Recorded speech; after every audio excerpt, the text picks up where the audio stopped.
కృష్ణమ నాయుడు అనే క్యారెక్టర్ కి మీరు పెట్టిన స్టామరింగ్ అనేది అబద్ధమే. స్టామరింగ్ ఆఫ్ కోర్స్ అబద్ధమే. అది చూసినప్పుడు అనిపించింది నిజంగా అలా ఉండేదా. నాకు 2 క్యారెక్టర్లు ఉన్నాయండి.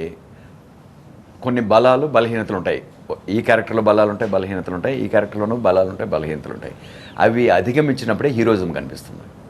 అది హీరోయిజం అంటే ఏంటి? ఒక బలహీనతను వచ్చినప్పుడే కదా, ఒక సామాన్యుడు సాధించలేనిది సాధించగలిగినప్పుడు అదే కదా హీరోయిజం. అందుకే కదా మనం హీరోయిక్ స్టోరీస్ చూస్తాం. నేను 2 హీరోలు కథ చెప్తున్నప్పుడు ఈ హీరో ఎలాంటి బలహీనతను ఓవర్కమ్ అవుతాడనే ప్రాసెస్లో ఫిజికల్ దీనిలో ఇతను గ్రేట్ స్పీకర్ కాదు, ఇతను గ్రేట్ స్పీకర్ అనే నేను ఇమ్మీడియట్గా చూడగానే మీరు పట్టుకునే విధంగా ఎలా చూపించగలను.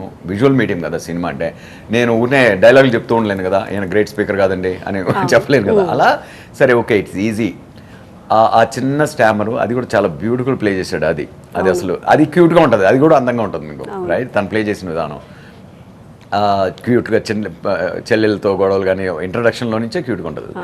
సో అది బై 5th ఎపిసోడ్ తను అది ఓవర్కమ్ అవుతున్నప్పుడు ఒక సూపర్ హై, అది ఒక గ్రాండ్ మీటింగు.